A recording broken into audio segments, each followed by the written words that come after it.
अगर आप भी चाहते हैं SSD म्यूजिक की वीडियो सबसे पहले आप तक पहुंचे, तो लाल कलर के बटन को दबा के चैनल को सब्सक्राइब जरूर करें और साथ में बेल आइकन को दबाना ना भूलें।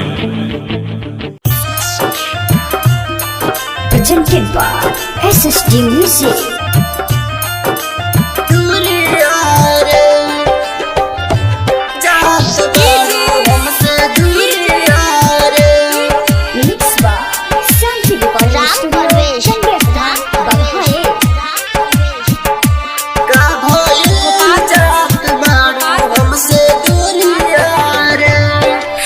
हमसे तू बताई काहे कैलू बेवफाई, दोना हमसे तू बताई काहे कैलू बेवफाई, काहे धोखा कैलू खाई के सुकिरिया रे, का भइल जात बाड़ू हमसे दूरिया रे, का भइल जात बाड़ू हमसे दूरिया रे।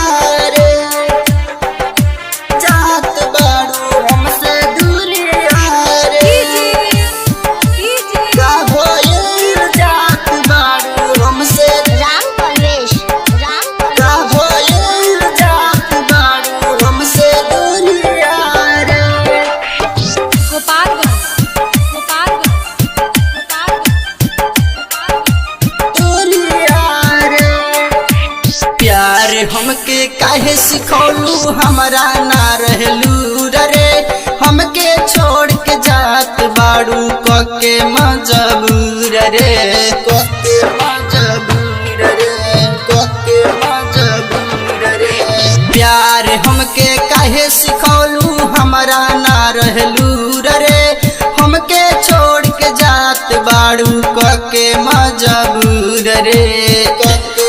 हमर होई बुरा हाल तू न रखबू मोर ख्याल, हमर होई बुरा हाल तू न रखबू मोर ख्याल, जान करबू न हमर फिकिरिया रे, का भइल जात बाड़ू हमसे दूरिया रे, का भइल जात बाड़ू हमसे दूरिया रे।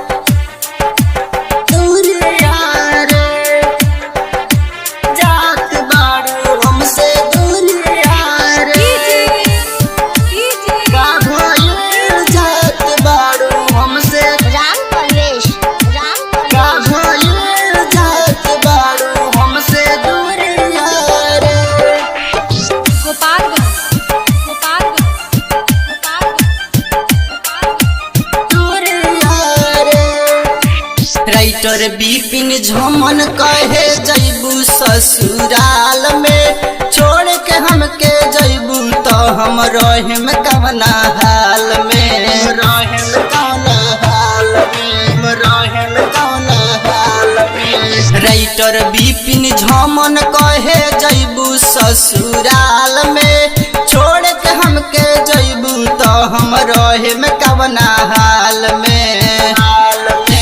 लोग सब जानी हमर बड़ी परेशानी, जब लोग सब जानी हमर बड़ी परेशानी, मनु माइकल रही दिल भितरिया रे, का भइल जात बाड़ू हमसे दूरिया रे, का भइल जात बाड़ू हमसे दूरिया रे।